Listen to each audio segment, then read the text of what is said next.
प्रभु राम देव भगवान अल्लाह खुदा ईश आदि नाम एक ही शक्ति के हैं। वो कैसा है, कहां है, कैसे मिलता है, किसने देखा है? ये प्रश्नवाचक चिन्ह पूर्ण रूप से हटाने के लिए अवश्य सुनिए जगत गुरु तत्वदर्शी संत रामपाल जी महाराज के अमृत वचन, सर्व पवित्र धर्मों के पवित्र शास्त्रों के आधार पर। परमपिता परमात्मा पूर्ण ब्रह्म सारी सृष्टि के रचनहार कबीर परमेश्वर जी की असीम रजा से आप सभी पुण्यात्माएं सत्संग श्रवण करने के लिए उपस्थित हुए। धन्य है आपके माता पिता जिनसे जन्म हुआ, और धन्य है आपका जन्म जो ऐसे समय में आपको मानव शरीर मिला। मानव शरीर प्राप्त करके प्राणी क्या करता है, उसे करना क्या चाहिए, मनुष्य जीवन का मूल उद्देश्य क्या है, इसका ज्ञान सत्संग से होता है। बहुत ही पुण्यकर्मी प्राणी को मानव शरीर प्राप्त होता है। उससे भी पुण्यकर्मी प्राणी वो है जिसके अंदर सत्संग परमात्मा की चाह है, प्रेरणा है, जिस कारण से वो कहीं ना कहीं भटक रहा है, कोई ना कोई भक्ति विधि अपनाए हुए है। और उन सब से उत्तम वो प्राणी है जिसके अंदर भक्ति की प्रेरणा है और उसको सतगुरु मिल जाता है मानव शरीर के अंदर। तो पुण्यात्मा, आप उन पुण्यकर्मी प्राणियों में से हो। उन best, good, better, best 3 quality होती हैं। आप उस बेस्ट क्वालिटी की पुण्यात्मा हो जो आपको ऐसे समय में मानव शरीर मिला, इस भक्ति काल में, मोक्ष काल के अंदर, मोक्ष समय है ये, मुक्त होने का ये गोल्डन चांस इसी समय होता है कलयुग के अंदर ही, और वो ये है बीचली पीढ़ी। और अब जिसको ये मानव शरीर प्राप्त है, आप बहुत ही पुण्यकर्मी प्राणी हो, आप युगों युगों से परमात्मा के चरणों में रहे हो, लेकिन आप गलती कर गए, यहां से निकल नहीं पाए। आपके पास इस भक्ति समय में की हुई भक्ति साधना की जो पूंजी थी, जो आपकी भक्ति धन था आपका, वो बहुत घना था, जिस कारण से आप न जाने कितने युगों तक फिर सिलप गए। जो पुण्यात्माएं इस मोक्ष काल में पार नहीं हो पाएंगी, उनके पास भक्ति धन तो बहुत हो जाएगा, क्योंकि सत साधना ऐसी है, इसकी भक्ति से, इसकी साधना से भक्ति धन बहुत हो जाता है। और यदि पार नहीं हुआ और फिर वही रह गया, तो फिर उसको लुटेरे लूट लेते हैं। ये काल एक लुटेरा है जिसके लोक में आप रह रहे हो। ये 1 नंबर का ठग है, बटपारा कहा है संतों ने इसको, जो सुनियोजित तरीके से आपके भक्ति धन का नाश करवाता है।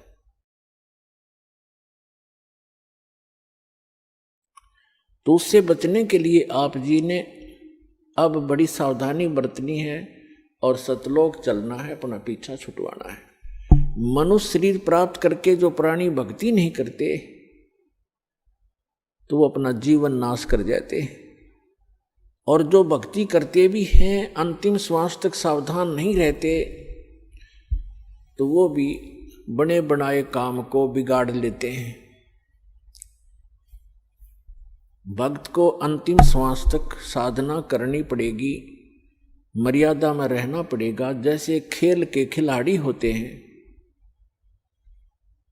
वो जहां से स्टार्ट करते हैं, यानी कोई डिस्ट्रिक्ट स्टेट से स्तर से, जिला स्तर से खेलना शुरू करते हैं, वहां भी नियम वैसे ही है, और वहां सफल होते हैं। फिर वो राज्य स्तर पर खेलते हैं, वहां भी वही नियम है, और अंतिम गेम तक उन्होंने वैसे ही मर्यादा में रहकर ही सावधानी से खेलना पड़ता है, तभी वो सफल होते हैं।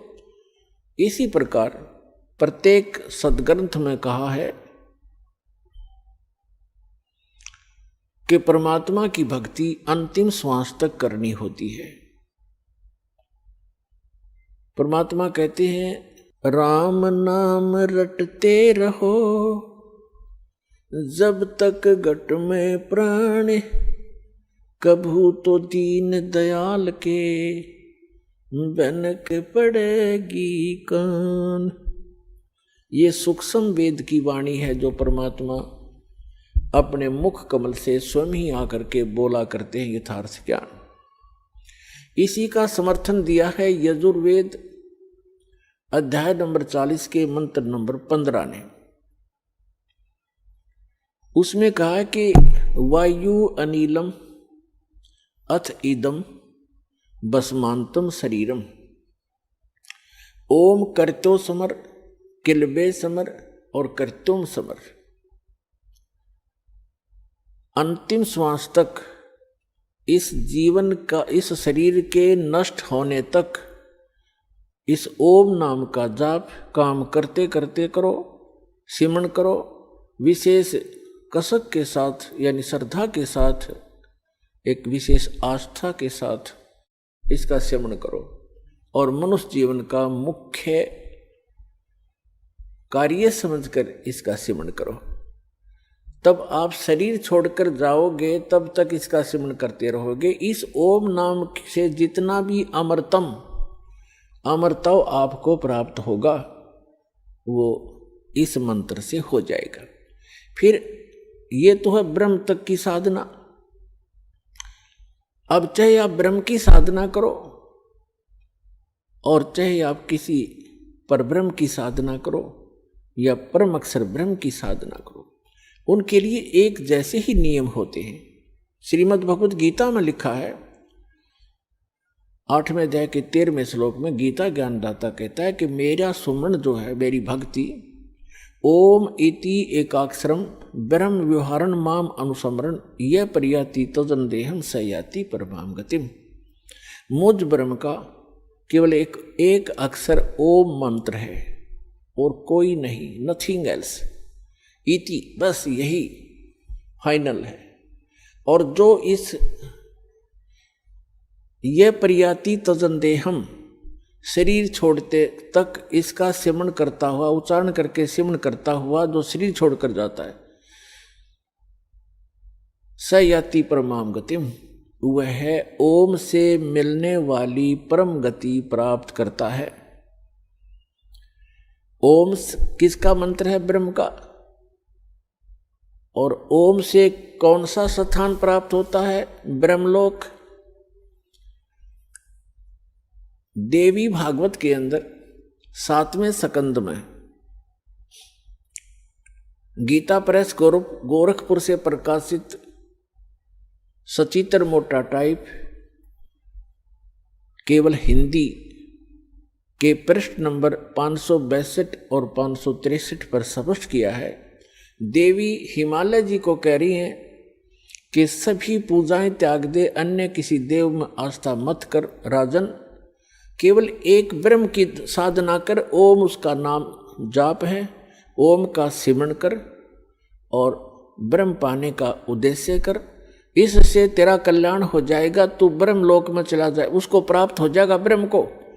और वो ब्रह्म, वह ब्रह्म ब्रह्मलोक रूपी दिव्य आकाश में रहता है, यानी वो ब्रह्मलोक में रहता है। यजुर्वेद अध्याय नंबर 40 के मंत्र 17 में 2 पुरुष बताए। एक तो ये वेद ज्ञान दाता ब्रह्म है, ये कहता मैं ब्रह्म हूं, सो अहम खम ब्रह्म, अहम ओम खम ब्रह्म, मैं ओम, मेरा ओम नाम है, मैं ब्रह्म हूं। और खम माने ब्रह्मलोक रूपी दिव्य आकाश में, वहां मैं रहता हूं। और जो पूर्ण परमात्मा है वो गुप्त है, वो प्रोक्ष है, वो ऊपर के तेजों में लोकों में रहता है। यजुर्वेद अध्याय नंबर 40 के मंत्र नंबर 10 से 13 तक स्पष्ट कर दिया है कि परमात्मा की यथार्थ जानकारी, परमात्मा कैसा है, वो जन्म लेता है नहीं लेता है, साकार है या निराकार है, उसके विषय में तत्वदर्शी संत बताते हैं। धीरा नाम उनसे सुनो, तत्वदर्शी संत वो बताएंगे वास्तविक ज्ञान, उनसे सुनो। और विद्वान और अविद्वान की पहचान भी वो संत बताएंगे। फिर श्री मद् भगवत गीता अध्याय नंबर 4 के श्लोक नंबर 32 में वर्णन किया है कि यज्ञों की विशेष विस्तृत जानकारी सच्चिदानंद घन ब्रह्म के मुख से बोली हुई अमर वाणी कबीर वाणी के अंदर विस्तार के साथ कहा गया है। वो तत्व ज्ञान है, उसको समझने के बाद प्राणी फिर पूर्ण रूप से सब कर्मों से मुक्त हो जाता है। चौथे अध्याय के 34वें श्लोक में गीता जी में कहा है, उस तत्व ज्ञान को तत्वदर्शी संतों के पास जाकर समझ। वो तत्वदर्शी संत तुझे उस तत्व ज्ञान का उपदेश करेंगे। इस अध्याय के गीता ज्ञान दाता तो उस परम अक्षर ब्रह्म की, उस सच्चिदानंद घन ब्रह्म की जानकारी भी नहीं रखता, उसके पाने की विधि उसके पास नहीं है। उसके लिए परमेश्वर स्वयं आते हैं, अपना अमृत ज्ञान आपके लिए यहाँ भरकर चले जाते हैं अपनी अमृत वाणी में, फिर अपने गवाह बनाते हैं प्रत्येक युग में। अब कलयुग में जो उन्होंने अपने साक्षी बनाए हैं, आदरणीय धर्मदास साहिब जी बांधवगढ़ वाले, उनको परमात्मा मथुरा में मिले, जहाँ पर वो अपने हिंदू धर्म के गुरुओं द्वारा बताई हुई साधनाओं के आधार से तीर्थ यात्रा पर निकला हुआ था। उनको ज्ञान दिया, सच्चाई से परिचित कराया। उसके बाद वो प्यारी आत्मा परमात्मा के चरणों में पड़ के बुरी तरह रोई। फिर उसको परमात्मा सतलोक लेकर गए, जहाँ से हम आए थे, और जो वो सुखमय स्थान है जहाँ कभी जरा और मरण नहीं होता, जहाँ वृद्ध अवस्था नहीं है, जहाँ मृत्यु कभी नहीं होती। फिर उनको तीसरे दिन वापस छोड़ा तो वो परमात्मा कबीर साहिब के गवाह बने कि परमात्मा कबीर आप ही परमात्मा हो। क्या बताया है कि आज मोए दर्शन दियो जी कबीर, आज मोए दर्शन दियो जी कबीर, अमर लोक से चलकर आए काटन इस काल की जंजीर। अमर लोक से चलकर आए आप सीधे सहसरी जाते हैं। तो पुण्यात्मा उसके पश्चात उन्होंने अपने गवाह बनाए आदरणीय स्वामी रामानंद जी काशी वाले, उनको सचखंड लेकर गए। वो योगी पुरुष अपने आप में योगी पाक रहे थे, चारों वेदों और गीता पुराण आदि के वह ब्रह्मज्ञ ज्ञाता प्रसिद्ध हो रहे थे। जब परमात्मा ने बताया कि स्वामी जी 4 वेद और पुराण 18 ये एक उजड़ जेरा है, तत्व ज्ञान परम साहेब का वो तो ज्ञान उचेरा है। रामानंद जी वेदों पर गर्व करते थे, पुराणों और गीता पर गर्व करते थे कि इस कंप्लीट स्पिरिचुअल नॉलेज है, संपूर्ण अध्यात्म ज्ञान है। परमात्मा ने कहा कि ये तो एक उज्जड़ झेरा है, 4 वेद और पुराण 18 ये एक उज्जड़ झेरा है, इससे निकल नहीं सकते इस साधना से, ये इनकम्प्लीट है। फिर रामानंद जी के भ्रम को निवारण करने के लिए सचखंड लेकर गए। वहाँ देखा अपना वास्तविक स्थान और परमात्मा बैठे सिंहासन पर, राजा के समान, सिर पर मुकुट, सफेद छत्र, और राजा की तरह अनंत कोट ब्रह्मांड के संचालक के सिंहासन पर विराजमान प्रभु को देखा उस 5 वर्ष के बालक के रूप में, और फिर अपना वास्तविक रूप बनाया, फिर बालक रूप धारण किया, फिर उस महापुरुष को वापस छोड़ दिया। तब स्वामी रामानंद जी ने कहा था कि 2 ठोर है एक तू, 2 ठोर, वहां भी आप हो यहां भी आप हो, 2 ठोर है एक तू भया एक से 2, और गरीब दास हम कारणे आए हो मगजो। तुम साहेब तुम संत हो, तुम सतगुरु तुम हंस, गरीब दास आपके रूप बिना और न दूजा अंश। मैं भक्त, पहले तो विद्वान पाक रहे थे, महर्षि को आवे थे स्वामी रामानंद पंडित जी। फिर कहते मैं भक्त मुक्त हुआ, मेरा भरम कर्म भयो नाश, गरीबदास निज ब्रह्म तुम, यानी निज ब्रह्म यानी वास्तविक भगवान आप हो, मुझे हुआ दृढ़ विश्वास। तुम स्वामी मैं बाल बुद्धि, भरम कर्म भयो नाश, गरीबदास निज ब्रह्म तुम मोय हो गया दृढ़ विश्वास। तो पुण्यात्माओं, ये दूसरे गवाह उस कबीर भगवान के। तीसरे आदरणीय मुल्कदास साहिब जी। आदरणीय मुल्कदास साहिब जी को परमात्मा मिले। कहते 100 छल छिद्र मैं करूं अपने जन के काज, और हिरण्यकशिपु जो मार दो मैं नरसिंह धर लूं साज। एक समय परमेश्वर कबीर जी इस धरातल पर आए हुए थे। जैसे ये क्या करते हैं परमात्मा, कई प्रकार से लीला करते हैं। ये तीन सतिथि में रह करके अपने सभी ब्रह्मांडों को चलाते हैं, सब जीवों की संभाल करते हैं। एक सतिथि में ये सतलोक में रहते हैं अपने ओरिजिन, अपने ही अन्य रूप में। और दूसरी सतिथि में वो क्या करते हैं, प्रत्येक युग में एक बालक रूप धारण करके और किसी सरोवर में कमल के फूल के ऊपर आकर विराजमान होते हैं, जिस कारण से वो नारायण कहलाते हैं। नार माने जल, आयन माने उस पर आकर निवास करने वाला, इसलिए सत्यनारायण कहलाते हैं। सत्यनारायण माने अविनाशी परमात्मा।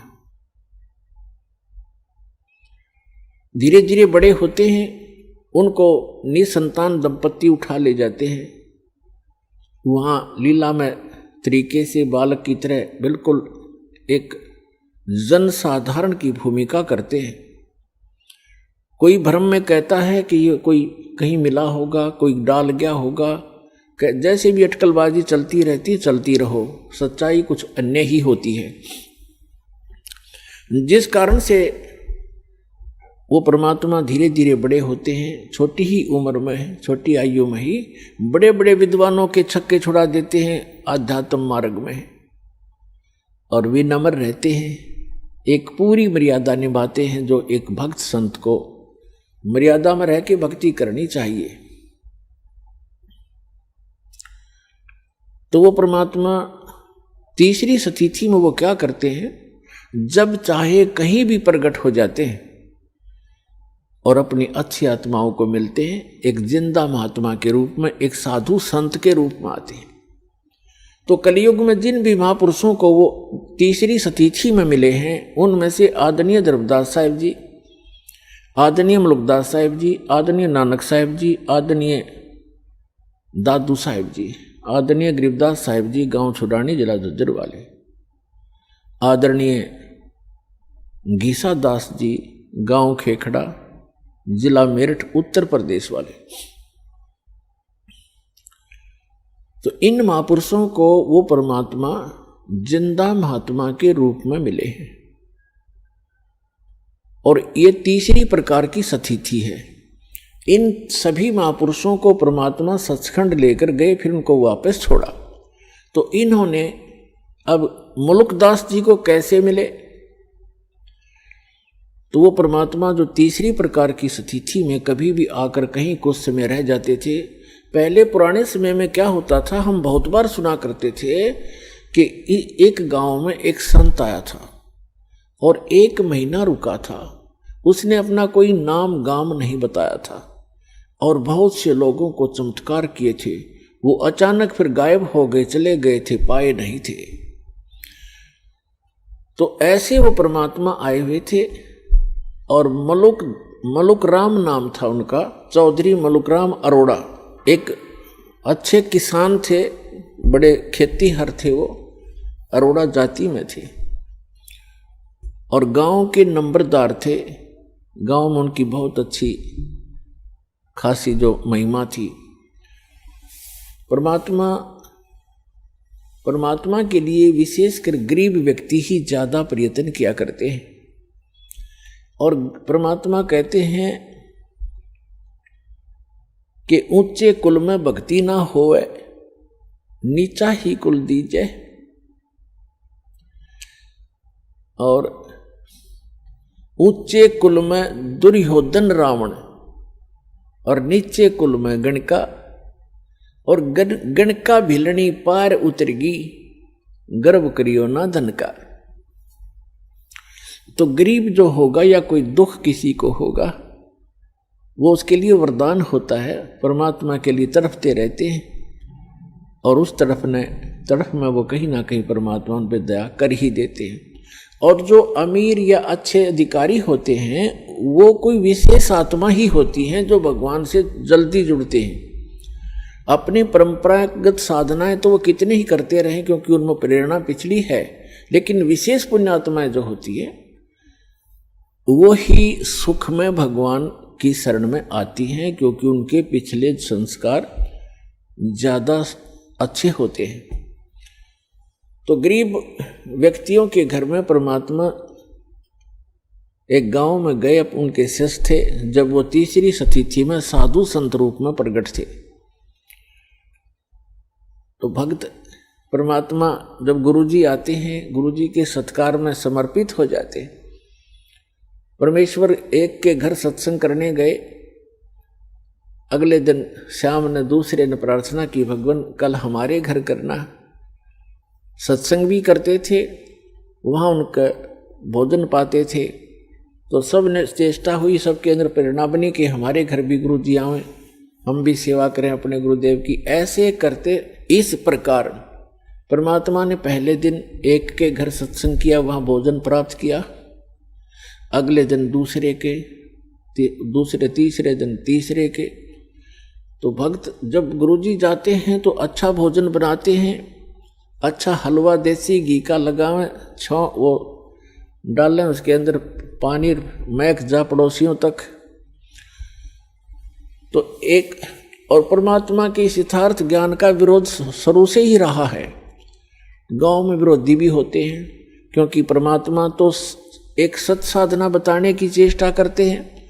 उस समय भ्रमित समाज वो साधनाएं कर रहा होता है जो उनको कोई सुख नहीं दे सकता, और परमात्मा चाहते हैं कि सभी मेरे बच्चे सत्साधना करें और मेरे पास पहुंच जाएं, वापस इनको फिर से वहाँ सुखी कर दूं। तो हम काल के द्वारा भ्रमित अपने ही भगवान के विरोधी बन जाते हैं। कुछ एक पड़ोसियों ने जाकर के उस नंबरदार मुल्कराम चौधरी अरोड़ा जी से कहा, जी गांव में एक ठग आया हुआ है और गरीब व्यक्तियों को लूट रहा है, रो अच्छे माल खाता है, बढ़िया हलवा बनाते हैं, खीर बनाते हैं, और चलते समय पूजा लेकर जाता है,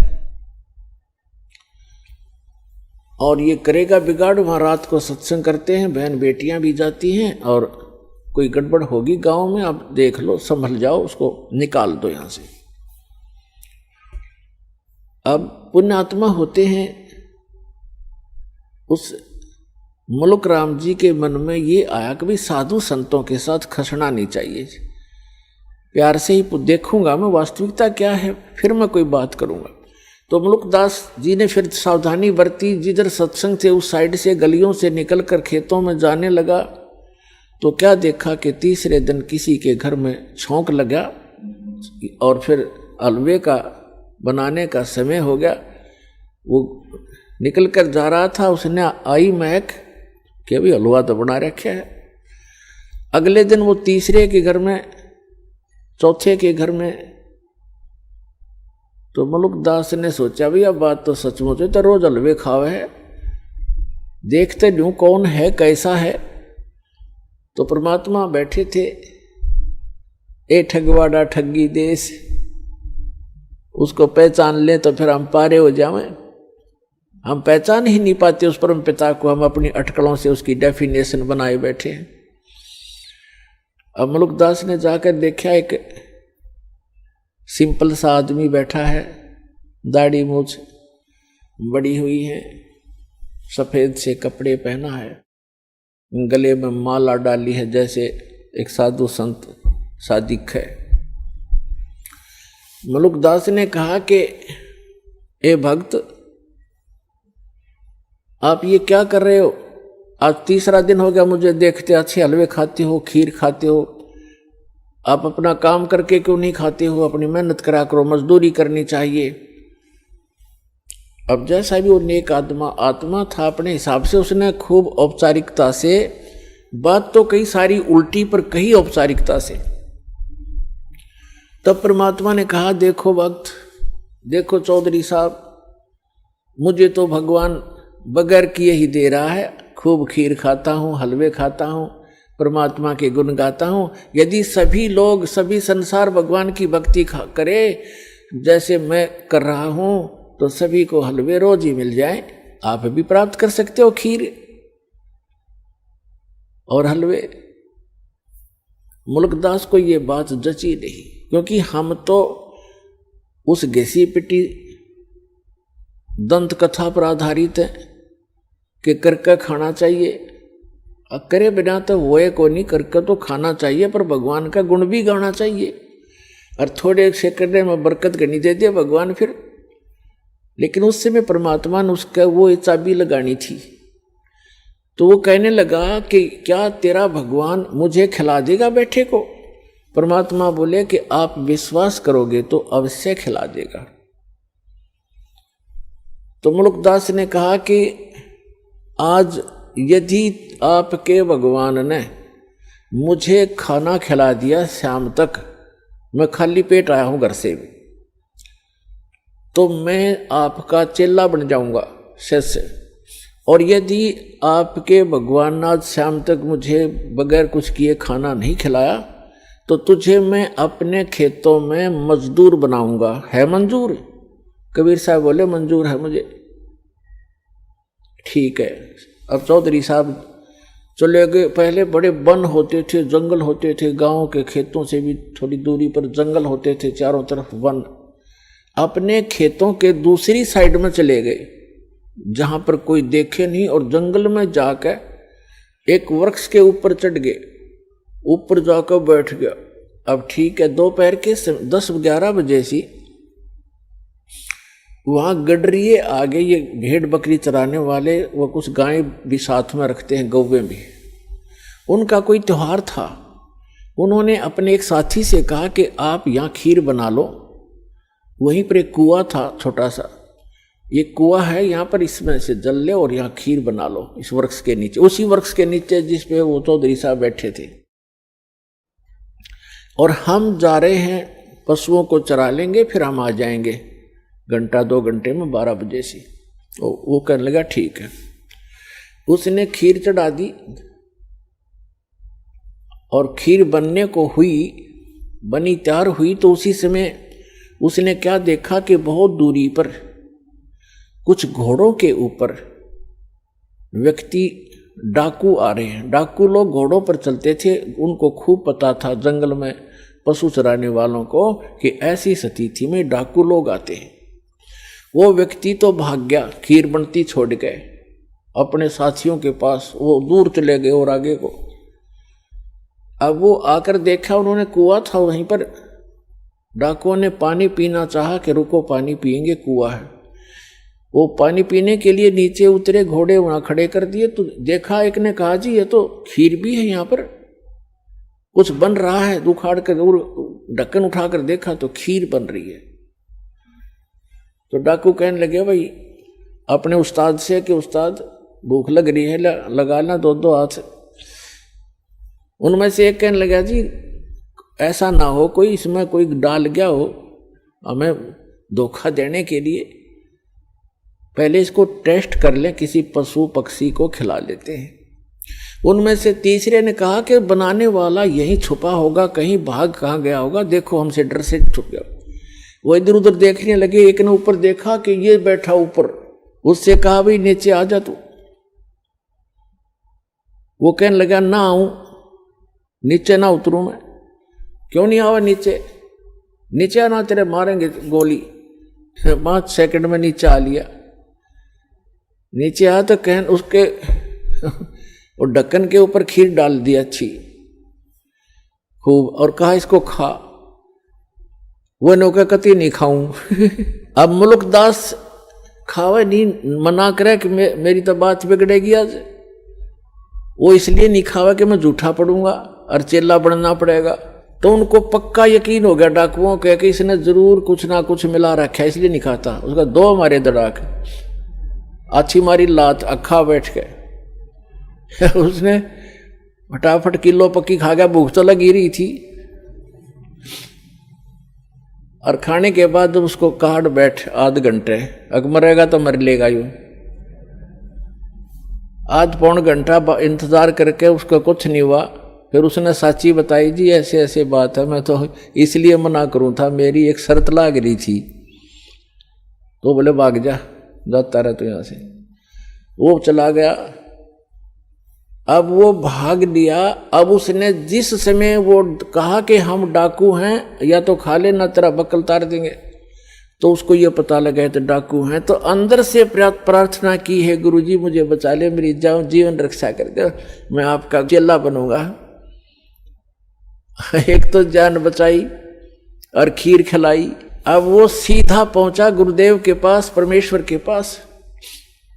वो तो जानी जान थे, सारी लीला वही करते हैं, 100 सलछीदर मैं करूं अपने जन के काज।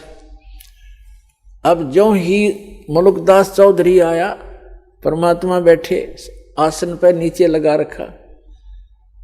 परमात्मा ने पूछा, क्यों चौधरी साहब, भगवान ने करी कुछ सेवा तेरी? ने बोला, जी तेरा भगवान तो मर मर खीर खिलावा है। आपका परमात्मा तो मर मर खीर खिलाता है, और मेरी जान बचा दी दाता आपने ना। उनका केज लगे 1 मिनट में कर दो काम मेरा। आपको मैंने याद किया, सारी कथा बताई। परमात्मा बोले, बेटा यह भी आपके ऊपर एक रहम किया है परमेश्वर ने, कि जिस कारण से आपको एक अनमोल रतन और मिलेगा। खीर तो खिलाई सो खिलाई, ये धन मिल गया। फिर उसको, क्योंकि विश्वास जल्दी नहीं होता, अब तो परमात्मा ने ऐसा ज्ञान दे दिया बच्चों, बालक बालक भी समझ सकते हैं, कबीर इज गॉड, ऐसे प्रमाण दास आपको दे देगा। तो इस समय के लिए वो प्रमाण बनाने थे परमात्मा ने। उन बच्चों को अपने को शरण में भी लेना था, उनका भी जन्म मरण का दीर्घ रोग मिटाना था। तो मुल्कदास जी को सचखंड लेकर गए, फिर उनको वापस छोड़ा। उसके बाद मुल्कदास जी कहते हैं,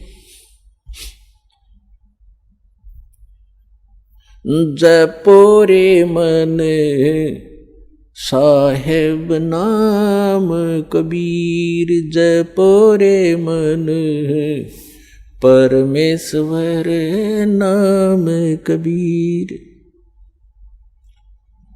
एक समय गुरु बंसी बजाई कालंदरी के तीर, एक समय गुरु बंसी बजाई कालंदरी के तीर।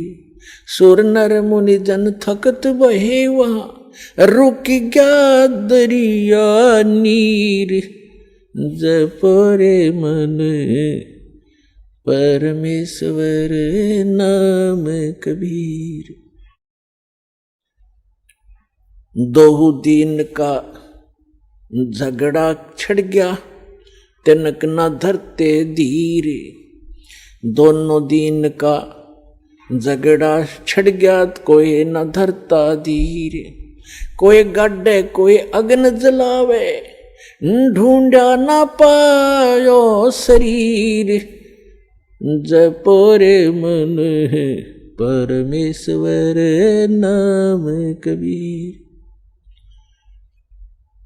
अमरलोक से सतगुरु आए, काटन यमक जंजीर। अमरलोक से सतगुरु आए, काटन काल की जंजीर। दास मलूक सलूक कहत है, खोजो खसम कबीर। जपो रे मन परमेश्वर नाम कबीर। जपो रे मन साहेब नाम कबीर।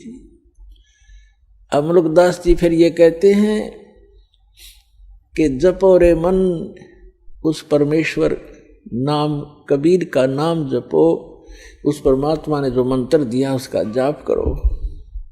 एक समय गुरु बंसी बजाई कालंदरी के तीर, कालंदरी कहते हैं यमुना को। एक समय परमात्मा मथुरा में गए, धर्मदास जी ने कहा भगवान, वो श्री कृष्ण जी के पुजारी थे, धर्मदास जी ने कहा भगवान श्री कृष्ण भगवान थे, यहाँ गव्वें चराया करते थे और ऐसे ऐसे बहुत सी, और जमुना के अंदर नहाया करते थे। वो ऐसी बंसुरी बजाते थे, गव्वें भी खींची आ जाती थी, ग्वाल बाल भी उसको उनके मुख की तरफ देखते रह जाते थे। तो परमात्मा ने कहा ठीक है बच्चा,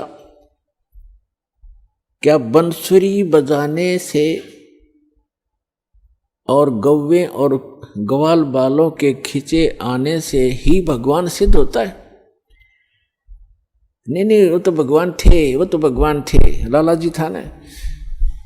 अब परमात्मा ने सोचा भी इस भोले भगत को कैसे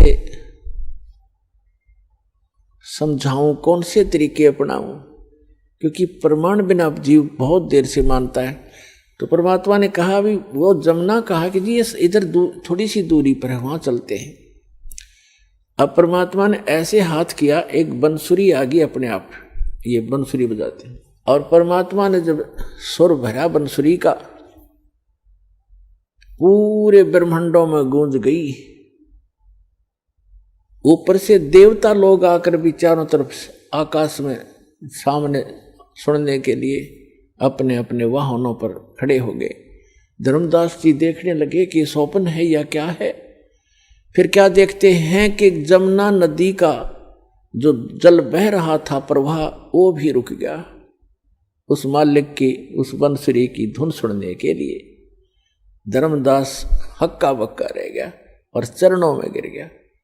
तो पुण्यात्मा मुल्कदास जी उस चीज का वर्णन करते हैं। एक समय गुरु बंसी बजाई कालंदरी के तीर, सुर नर मुनि जन थकत बहे वो, रुक गया दरिया नीर, जपरे मन समरथ नाम कबीर। फिर बताते हैं कि दोनों दिन का झगड़ा छिड़ गया और तनिक न धरते धीर, कोई गाड्डे कोई अगन जलावे, और ढूंढा ना पाया शरीर। परमात्मा सह शरीर आए थे, तो आपको बहुत बार दास ने प्रकरण सुनाए हैं, बताए हैं। अब वो गए कैसे थे यहां से? सह शरीर आते हैं, सह शरीर जाते हैं। जब परमात्मा बनारस में आए हुए थे, अपनी दूसरे प्रकार की लीला करने के लिए एक बालक रूप में प्रकट हुए थे। नीरू नीमा नाम के निसंतान दंपत्ति उनको उठा ले गए थे। जुलाहा थे, वो मुसलमान जुलाहा थे। वो पहले उसी जन्म के अंदर ब्राह्मण थे, लेकिन मुसलमानों ने उनको मुसलमान बना दिया था, नाम भी चेंज कर दिया था। और कोई साधन ना होने से वो जुल्हा का कार्य करने लगे, जिस कारण से 20-30 वर्ष करते रहे। जुल्हा नाम पक गया, तो धीरे धीरे बड़े हुए थे।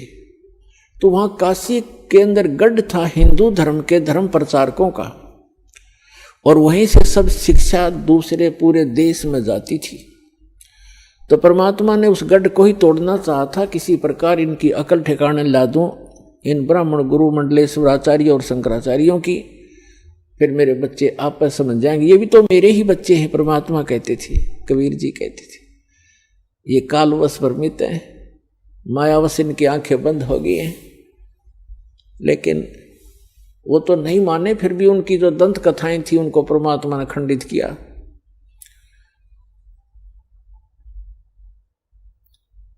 क्या बताते थे? जैसे हिंदू धर्म के धर्म गुरु ये कहा करते थे कि जो बनारस में मरता है, जिसकी मृत्यु काशी में होती है, वो सीधा स्वर्ग जाता है। और जो मगहर के अंदर मरता है, मगहर के अंदर मुसलमान एक नवाब था, बिजली खान पठान, बिजली खां पठान एक नवाब था, उसका राज्य था। तो वहाँ जो मगहर स्थान था उसके बारे में उन्होंने ये बता रखा था ब्राह्मणों ने, हिंदू धर्म के धर्म गुरुओं ने, कि वो पृथ्वी वहाँ का जो अक्षेत्र है भगवान शिव ने श्राप दे रखा है, वहाँ जो मरेगा वो नरक जाएगा। और एक वहाँ नदी बहती थी, आमी नाम है उस नदी का, वो दरिया बहती थी, उसको भी भगवान शिव ने शापित कर दिया था, वह सूख गई थी। इसलिए ब्राह्मण लोग कहा करते थे मगर में कोई ना मरना, वो पृथ्वी सूची नहीं है, शुद्ध नहीं है। तो जिस कारण से हिंदू धर्म के जो रिच लोग थे, धनी व्यक्ति थे, उनने अपने माता पिताओं को वृद्ध अवस्था जब उनकी हो जाती थी तो बनारस में रखना शुरू कर दिया, किराए पर कोई कमरे धर्मशाला लेकर के। इस कारण से कि हमारे माता पिता की मृत्यु यदि बनारस में हो जाएगी, काशी में हो जाएगी, तो स्वर्ग चले जाएंगे। परमात्मा कबीर जी कहा करते थे भाई भूमि भरोसे डूब हैं, कल्पत हैं 2 दिन, और पूर्ण ब्रह्म सबके गुरु कबीर भगवान मगर भये लौलीन। और फिर बताते हैं कबीर साहब कहा करते थे कि मुक्ति खेत मथुरापुरी, वहाँ कीन्या कृष्ण के लोल, कंस के सी चाणूर से वहाँ फिरते डाम डोले। अपना आत्मा परमात्मा कहा करते कि आप जी मथुरा को भी एक मुक्त अक्षेत्र मानते हो कि वहाँ श्री कृष्ण जी ने बाल्यावस्था में बहुत से लीलाएं की थी, वहाँ उनके चरण टिके थे। और आप ये भी कहते हो कि मथुरा में जाने से कल्याण हो जाता है। उसी मथुरा के अंदर कंस और केसी राक्षस जो घोड़ा बनकर आते, और चाणोर जैसे भी वहीं रहा करते थे मथुरा में। और उनकी कैसी मृत्यु हुई?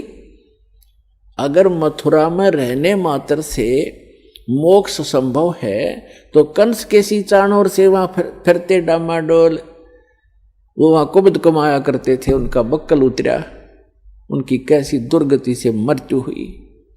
तो परमात्मा कहा करते थे कि भक्ति करनी चाहिए भाई, भक्ति के बल से, शुभ कर्मों के करने से आप कहीं भी मृत्यु को प्राप्त हो जाओ। जब आपका संस्कार आता है आप सीधे अपने उस स्थान पर, उस कर्म आधार से ही आप अपने स्वर्ग या जैसे भी आपका स्थान है वहां जाओगे।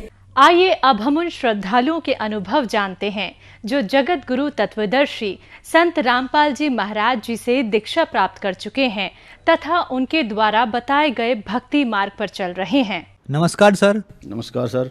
सर क्या नाम है आपका? मेरा नाम विक्रम सिंह यादव है। सर कहाँ से आए हैं आप? अलवर बानसूर से। संत रामपाल जी महाराज से नाम दीक्षा लेने से पहले क्या आप कोई भक्ति साधना करते थे? हाँ जी, भक्ति साधना तो क्या हम समझते नहीं थे भक्ति साधना क्या होती है। हम तो ये समझ रहे थे कि ये हमारी परंपरा है जो हमारे बुजुर्ग लोग करते आ रहे हैं, वही हमको करनी पड़ेगी। हमारे परिवार बिल्कुल घर के पास में एक भूमिया का मंदिर था, मेरे पिताजी ने ही वो उसका वो करवाया था, स्थापना करवाई थी। तो पिताजी भी यही परंपरा चला रहा था कि घर में कोई भी एक आदमी इसके पानी चढ़ाएगा, धूप बत्ती करेगा, जब भी भोजन करेगा, चाहे पूरा दिन निकल जाए, लेकिन वो भोजन जब करेगा जब इसमें दीवा बाती हो जाएंगे तब। हमने दोनों टाइम की ये एक प्रक्रिया अपना रखी थी कि भूमिया का 14 के दिन उसकी खीर बनाना, गुलगुले बनाना और उसकी जोत देखना और उसकी दोनों सुबह शाम बत्ती करना, शंख बजाना और पान चढ़ाना, ये प्रक्रिया हमारी चलती आ रही थी। वैसे बजरंगबली को भी मानते थे। फिर हमारे गांव में हीरामल का स्थान हो गया। हीरामल का स्थान की पुजारी वो भक्त हमारे पिताजी भी बन गए। पिताजी भक्त बनने के बाद में हमने इतनी मान्यता ले ली कि हीरामल से बड़ा कोई देवता नहीं और शंकर भगवान से बड़ा कोई भगवान नहीं है, और इसी को सबसे बड़ा मान करके हम इसी के पीछे लगे रहे। पंचमी जब भी आती तो हर पंचमी को खीर बनती, और जब भी उस स्थान पे भवानी वो ढोल की वो बजती है, वो बजते ही कानों में पड़ते ही हम चाहे कुछ भी काम कर रहे हो वो सब काम छोड़ करके उस स्थान पे जा कर के बैठ जाते उसको ही सबसे बड़ा समझ रहे थे, उसके चरणों में जाकर के समर्पित हो जाते। हम ये समझते कि यहाँ आने से ही हमारे सब रोग दोष दूर होंगे, लेकिन सर जी ऐसा हुआ नहीं। पिताजी के ट्यूमर हो गया। मैं जितने भी रामल के स्थान थे हमारे आसपास के, उन सब पे उनको लेके गया, किसी ने भी संतुष्टिजनक जवाब नहीं दिया। फिर मेरा भाई आर्मी में है, उसने बोला कि आप जयपुर लेके आओ इसको। मैं उसको जयपुर लेके गया। एक डॉक्टर था, उस डॉक्टर से मैंने उसकी चेकअप करवाया तो डॉक्टर ने बोला कि इनकी ट्यूमर है और आप इसका ऑपरेशन करवाओ या नहीं करवाओ, इनकी लास्ट स्टेज है, ये ख़त्म होने वाले हैं, आपको इसमें बचाव करने का कोई रास्ता नहीं है। फिर सर जी मैंने बड़े भाई ने बोला कि आप आर हॉस्पिटल दिल्ली ले जाओ इसको। आर हॉस्पिटल दिल्ली ले गया। वहाँ उसका टेस्ट के लिए थोड़ा सा ऑपरेशन किया गया, छोटा सा, और 23 दिन में उसकी वापसी की रिपोर्ट आई। उसमें भी यही बताया गया कि इनकी बीमारी बहुत डेंजर है और ये बचने वाले नहीं हैं, घर ले जाओ, इनकी सेवा करो। वहाँ से आने के बाद में भी गांव के लोग, रिश्तेदार, ये सब रुकने नहीं दिए। जहाँ भी वो बताते वहीं मैं ले जाता। पैसे से भी तंग आ चुका था, मेरे पास कोई धंधा नहीं था, मैं बेरोजगार आदमी था, किसी से ले लेकर के पैसे खूब लगाए, लेकिन मेरे पिताजी नहीं बच पाए। मेरी मिसेज बीमार हो गई। मिसेज में एक ऐसा प्रकार का दौरा आने लग गया कि पता नहीं कब आ जाए। मैं जो 24 घंटे हूँ उसका ध्यान रखने में ही मेरी चिंता हो गई कि मैं कब रात को भी उसका ही ध्यान रखूँ और दिन में उसी का ध्यान रखूँ। दिन में अगर कहीं काम कर रही है तो भी मेरी निगाह हमेशा उसी के ऊपर रहती है। वो चाहे पिछवाड़े में वो वहाँ गोबर वोबर गिरने के लिए, भैंसों के काम करने के लिए चली जाए, चाहे खेत में कोई काम करने के लिए चली जाए, तो भी मेरा ध्यान उसी के ऊपर रहता। और जहाँ जहाँ किसी ने बताया वहाँ सब कुछ, सब जहाँ लेगा। अलवर भी दिखाया, जयपुर भी दिखाया, अम्बाड़ा भी भाई की ड्यूटी थी वहाँ भी दिखाया, और जितने भी देव देवता थे इन सब के लेके गया, लेकिन किसी ने संतुष्ट जवाब नहीं दिया। सर, जो भक्ति साधनाएं आपने पहले की, उन सब से आपको क्या क्या लाभ हुए? सर जी लाभ तो क्या, हमें तो उनसे नुकसान हुआ है। हमारे परिवार में हम 5 सदस्य हैं। पहले 6 थे, पिताजी भी जीवित था। जीवित मान तब की बातें हैं जब से ही हम परेशान हैं। पिताजी के ट्यूमर हो गया, वो इन देव देवताओं की भक्ति करते करते ही, और वो ट्यूमर से ग्रसित होकर के बड़े कैंसर से मृत्यु को प्राप्त हुए। मेरे बीपी रहती थी, डॉक्टर ने मेरा घी बंद कर दिया। अगर आप घी नहीं खाओगे, चावल नहीं खाओगे, गोभी या आलू नहीं खाओगे, तो फिर मैं खाऊंगा क्या? खीर उर सब कुछ बंद कर दी मेरी। मैंने सूखी रोटी और मिर्च खाना प्रारंभ कर दिया। अगर कभी गलती से कहीं रिश्तेदारी में चला गया तो वहाँ हाथ जोड़ कर पहले कहना पड़ता था कि आप मेरे को सूखी रोटी और मिर्च देना। अब वो कहते कि ऐसे कैसे दे दें? मैं बोलता कि मेरी परेशानी आपको देनी पड़ेगी, ऐसी जब तो मैं खाऊंगा नहीं। जैसी प्रॉब्लम मेरे को वैसी मेरी माताजी को भी थी, और मेरी मिसेज को, भक्तमती को, उनको रीढ़ की हड्डी में प्रॉब्लम थी, उनसे चला नहीं जाता था। अगर घर से बाहर निकल के आती तो बीच में रास्ते में 2 बार बैठ जाती, 2 थड़ी उलांगने के बाद में बैठ जाती थी। वो उसको गोदी में उठा करके ले जाना पड़ता था, जहाँ भी डॉक्टर के ले जाते, कोई देवता के ले जाते, और उल्टी करती थी और बेड रेस्ट हो गया उसका, और कम से कम वो 6 महीने तक बेड पे पड़ी रहती थी। जयपुर डॉक्टर के पास गया तो उन्होंने ये कहा कि रीढ़ की हड्डी के छल्ले खिसक गए और उनके नीचे नस दब गई, ऑपरेशन होगा, ये नस बाहर निकाली जाएंगी, 1.5-2 लाख रुपए का खर्चा होगा, सही हो भी जाए नहीं भी हो, कोई साइड इफेक्ट भी हो सकता है, आप इन फार्मों पे साइन करो। मैं बोला कि मेरे पास तो पैसे नहीं है, मैं इनको घर लेके जाऊंगा, आप दवाई दे दो, बेड रेस्ट करवा लूंगा। अब मैं दवाई लेके आ गया, दवाई से भी कोई आराम नहीं मिला मेरे को। जैसा कि सर आपने बताया कि अन्य देवी देवताओं की पूजा करने से आपको बहुत परेशानियां देखनी पड़ी। आपके पिताजी को ट्यूमर हो गया तथा उनकी मृत्यु हो गई। आपके परिवार में परेशानियां ही परेशानियां थी। तो फिर आप संत रामपाल जी महाराज की शरण में कैसे आए? सर जी मेरे मामा जी प्राइवेट जॉब करते हैं, पशुओं का डॉक्टर हैं। वो मेरे घर आए थे मेरे भैंस को देखने के लिए। जब उन्होंने मेरे को एक बार बताया था, मैंने उस बात को गांठी नहीं, मैंने उस बात को सुनी नहीं। दोबारा वो मेरी मामी जी को लेकर के मेरे गांव में आए थे, उसी रामल के स्थान पे जिस पर मैं भी जाया करता था, उसी पे आए थे। जब वो मामी को लेकर के मेरे परिवार वाले तो चले गए वहाँ, और मैं और मामा जी घर पर रुक गए थे। मामा जी मेरे को खूब समझाया, लेकिन मैं उसकी एक बात नहीं मानी। उन्होंने लास्ट में ये कहा कि तुम्हारी ये छोटी मोटी बीमारी तो हमारे गुरुजी संत रामपाल जी महाराज के शरण में जाने से, सिर्फ एक बार आरती में खड़े होने से ही आपकी ये बाधाएं दूर हो सकती हैं। अब ये जैसे मेरे को ऐसा लगा जैसे भूखे को कोई भोजन दिखाए और ऐसे लाड़ पड़ जाए कि वास्तव में मेरे को ये भोजन मिल जाए तो मैं खा लूँ।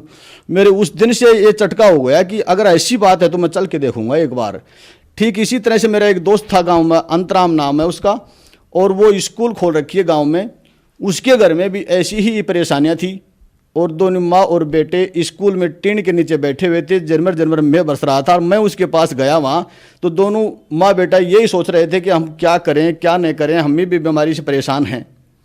तो मैं उनको जाकर के बोला कि यार मेरे को मामा जी ने ऐसे बताया कि एक संत है ऐसा, उनके शरण में जाने से सब बीमारी कट जाती है, सब जो जितने भी दोष होते हैं विकार होते हैं वो सब छूट जाते हैं। वो बोला कि भाई चल मैं भी देख के आऊँगा। अब मैं वहाँ चला गया मामा जी को लेकर के साथ। आश्रम में जाते ही जब उसके दरवाजे पे देखे और गुरुजी की फ़ोटो देखी तो ऐसा लगा हमें कि जैसे हम इन गुरुजी से कहीं मिल चुके हैं, शायद यही हमारे संकट निवारण हैं, शायद यही परमात्मा हैं। हमने वही दंडोत प्रणाम कर दी और लोगों की देखो देख। हम जानते भी नहीं थे दंडोत प्रणाम कैसे होती है। जो और लोग पहले जाते थे उनकी देखो देख हमने भी दंडोत प्रणाम कर दी। और अब मैंने यही कहा, मैं पहले भी जहाँ भी जाता था वो यही कहता था कि अगर मेरा परिवार सुखी रहेगा तो परमात्मा तेरी दी हुई भक्ति है, तेरी दी हुई विधि को मैं कभी नहीं तोड़ूंगा। ये मेरा अंतिम श्वास तक का वचन है। मैंने वहाँ भी यही कहा था दंडोत प्रणाम करते ही उस गेट में, और ये कहा था कि हे परमात्मा, हे भगवान, अगर तू इस धरती पे है और हमारे को शरण में लेना चाहता है तो मेरा परिवार सुखी रहना चाहिए। मेरा परिवार सुखी रहेगा तो आपकी दी हुई विधि भक्ति को मैं नहीं छोड़ूंगा। और मैं अंदर प्रवेश कर गया। ऐसे करके मैंने आश्रम में जा करके और संत रामपाल जी महाराज से नाम दीक्षा ली। सर, आपने जब संत रामपाल जी महाराज से नाम दीक्षा ली तो उसके बाद क्या आपको कोई लाभ प्राप्त हुए? सबसे पहले तो मैं वहाँ गया था तो सिर्फ मेरे एक रोग निवारण कराने के लिए गया था। मुझे नहीं पता था कि ये संत रामपाल जी महाराज भक्ति देते हैं या किसी संपूर्ण पूर्ण भगवान की भक्ति बताते हैं या झाड़ा देते हैं या कोई दवाई देते हैं। मुझे इस बात का कोई पता नहीं था। मैं सिर्फ अपने रोग निवारण कराने के लिए गया था। वहाँ जब अंदर प्रवेश किया और चाय नाश्ता मेरे को देने लग गए तो मैंने चाय के लिए मना कर दिया। मेरे साथ गए हुए भक्त जी बोले कि आप चाय पियो। मैं बोला कि मैं चाय पीते मेरे छाती में दर्द होता है, मैं चाय नहीं पीऊँगा। वो बोले कि यहाँ ये सतलोक आश्रम है, सतलोक में किसी प्रकार का कोई अभाव नहीं है तो यहाँ भी कोई अभाव नहीं है, ये उसी की नकल है। वहाँ सतलोक में किसी चीज़ का कोई दोष, कोई विकार, कोई दुख, कोई तकलीफ नहीं है तो यहाँ भी नहीं है। मैंने इनकी बातों पे विश्वास किया कि बात तो सही है। अगर उसी की नकल है तो दर्द अपने कोई पीड़ा होगी तो वो नहीं होगी। मैंने बोला कि ठीक है भाई मैं चाय पी लेता हूँ, लेकिन मेरा अगर छाती में दर्द हो गया, मेरे बीपी बढ़ गई तो आप मेडिकल में ले जा करके मेरे को दवाई दिलाना। बोला आप बेचिंता रहो, हम आपके साथ हैं। मैंने सोचा कि मेरे पास मेरे साथ आए, जो मेरे गाँव से आए, मेरे पड़ोस से आए हैं, जो साथ तो हैं ही, मेरे को संभाल लेंगे। मरेंगे तो मर जाएंगे, क्या होगा। लेते हैं, चाय भी ले लिया। उसके बाद हम भंडारा के लिए चले जाते हैं। भंडारा में मेरे को डॉक्टर मना कर रखा था कि आप आलू, चने, खड़ी, खीर, हलवा, ऐसी चिकनाई की चीज़, बादी की चीज़ जो बीपी बढ़ाती है, ये गरिष्ठ भोजन नहीं करना है आपको। अब मैं भंडारा में गया तो भंडारा में मेरे को वही चीज़ मिल गई जो मेरे को डॉक्टर मना कर रखा था। मैं देख करके ही मना कर दिया कि मैं ये भोजन भी नहीं खाऊंगा। उन्होंने बोला कि आपने चाय पी लिया, चाय से कुछ हुआ? अमुक नहीं हुआ। तो नहीं हुआ तो बोले ये भी खाओ। मैंने उसको भी खा लिया। खाने के बाद में देखा कि मेरे कुछ भी नहीं हुआ। नाम दीक्षा लेकर के खाना खा करके फिर हम चले गए आशीर्वाद लाइन में। बोला वहाँ आशीर्वाद मिल रहा है, वहाँ चलो। वहाँ नेम तो क्या था कि जहाँ जो लग गया वहीं लगे रहो, लेकिन हम तो नए नए गए थे। आगे से पीछे से भाग भाग करके सबसे आगे हो गए और संत रामपाल जी महाराज जी के पास पहुँच गए आशीर्वाद लेने के लिए। जब संत रामपाल जी महाराज ने हमें आशीर्वाद दिया तो मेरे सामने आए तब ऐसे लगे जैसे ट्यूबलाइट बल्ब जल रहा हो, आर पार एक सफ़ेद जग। और जब मेरे को आशीर्वाद दिया, मेरे हाथ रखते ही सर के ऊपर और मेरे शरीर का इतना क्विंटलों वजन उतर के बह के चला गया। मेरा शरीर ऐसे हो गया जैसे गुलाब का फूल खिल गया हो और आत्मा गदगद हो गई, हरा फूल शरीर हो गया। उसके बाद हलवा प्रसाद मिला तो नेम तो भगत जी सब ये बोल रहे थे कि सबको एक एक बार हलवा प्रसाद मिलना चाहिए, सब एक एक बार हलवा प्रसाद ले लो। लेकिन मेरे कहाँ सब्र थी, तो एक बार नहीं मैं 10 बार हलवा खाया, ताकि इस आत्मा को, इस मन को ये संतुष्टि हो जाए कि इस भक्ति से ये शक्ति है, इस आशीर्वाद से ये शक्ति है, संत रामपाल जी महाराज में ये शक्ति है कि यहाँ आने के बाद में ये वास्तव में सतलोक आश्रम है, ये वास्तव में सतलोक का नकल है। यहाँ जब सतलोक में किसी चीज़ का अभाव नहीं तो यहाँ भी किसी चीज़ का अभाव नहीं है। आपके कुछ भी नहीं हुआ। और मैंने संत रामपाल जी महाराज से दिशा लेकर के घर गया। तब मेरी मिसेज ने पूछा कि आप कहाँ गए थे, क्या देख के आए?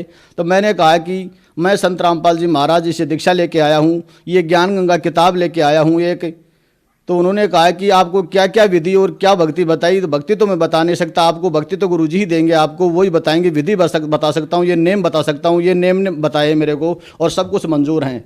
उन्होंने भी वही रामल के जो बांध रखे थे तांती ताबीज, वो सबको तोड़ कर फेंक दिए, सब उनकी विधि बताई हुई करना बंद कर दिया। मैं बोला कि आप क्यों तोड़ रहे हो, उनके शरण में तो मैं ही गया हूँ, आप नहीं गए, आप तो करते रहो, मैं आपको 1 महीने के बाद में लेके चलूंगा। वो बोले कि नहीं, मैं तो 1 महीने तक ऐसे ही रहूंगी, 1 महीने के बाद में जाऊंगी, जब तो मैं वहां जाकर ठीक हो जाऊंगी पहले ही। तो उनकी ये पहले 1 महीने तक की ही ये प्रॉब्लम जो पहले चल रही थी, रीढ़ की हड्डी में प्रॉब्लम थी, बेड रेस्ट कर रही थी, उनके भूत प्रेत की बाधा थी, घंटे घंटे में 2-2 घंटे में उसको दौर आते थे, वो सब कुछ बंद हो गए।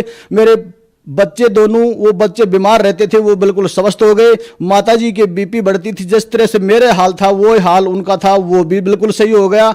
तो संत रामपाल जी महाराज जी की ऐसी कृपा हुई, मैं 1-1 महीने में करके उन सभी को जाकर के नाम दीक्षा दिला दी। और आज न तो उन मेरे माताजी के बीपी है, न तो उनकी कम से कम 65-70 साल की उम्र हो रही है और उनके बीपी रहती थी। और वो आज बिल्कुल सब कुछ हमारे घर में जो बनता है परमात्मा की दया से सब कुछ खाते हैं, कोई किसी का चीज़ का परहेज नहीं करते, नहीं हम कभी हॉस्पिटल जाते। आज मेरे को 4 साल करीबन होते आ रहे हैं, मैं हॉस्पिटल में जाकर के कभी दवाई नहीं लेनी। ये सब सुविधा मेरे को संत रामपाल जी महाराज की शरण में जाने के बाद में मिली है।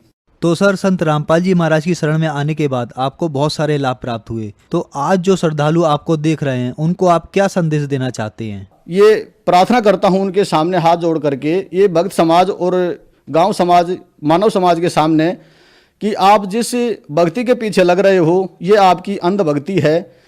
जिस भक्ति को आप कर रहे हो उसको मेरा पिताजी भी कर चुका है, जो कि यहाँ से जा चुके हैं, मैं भी कर चुका हूँ, जो कि मैं छोड़ चुका हूँ, मेरे को कोई आराम नहीं मिला इनसे, और आपको भी कोई आराम नहीं है। ये सिर्फ आपका एक मनगढ़ंत एक झूठा विश्वास है, आपके पत्थरों के ऊपर विश्वास कर रखे हो, भूत दैत्यों के ऊपर विश्वास कर रखे हो, लेकिन आपको कोई आराम नहीं है। आप इन सब भक्तियों को छोड़ करके और एक शास्त्रों की विधि अपना करके, जैसे हमारे गुरुजी संत रामपाल जी महाराज बताते हैं कि शास्त्रों के लिखी हुई भक्ति को करने से पूर्ण आराम मिलता है, और ये देव देवताओं को पूजने से कोई आराम नहीं मिलता।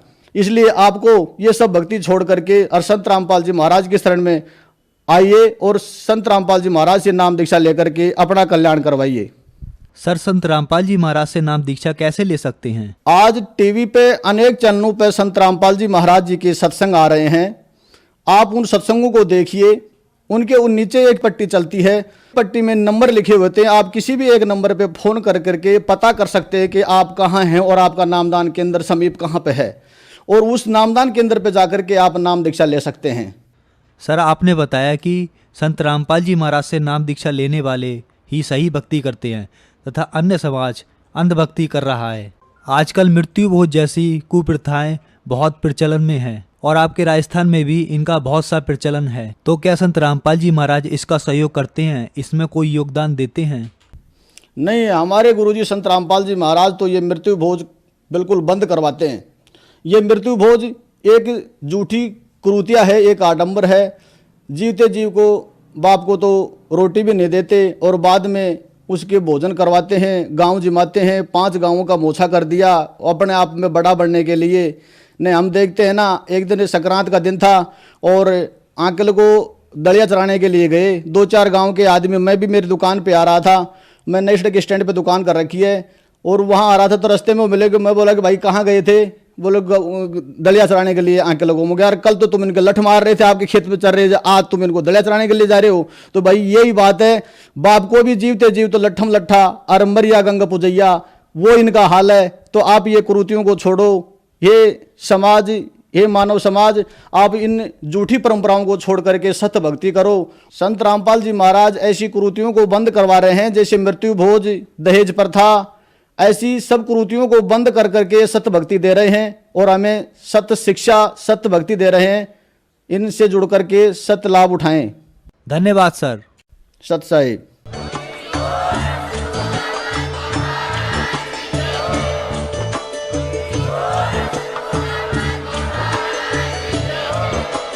आप सुन रहे थे जगत गुरु तत्वदर्शी संत रामपाल जी महाराज जी के मंगल प्रवचन। अधिक जानकारी के लिए विजिट कीजिए हमारी वेबसाइट www.jagatgururampalji.org। संत रामपाल जी महाराज जी के शुभ आशीर्वाद से पूरे विश्व भर में 500 से भी ज्यादा नाम दीक्षा केंद्र हैं, जिन पर संत रामपाल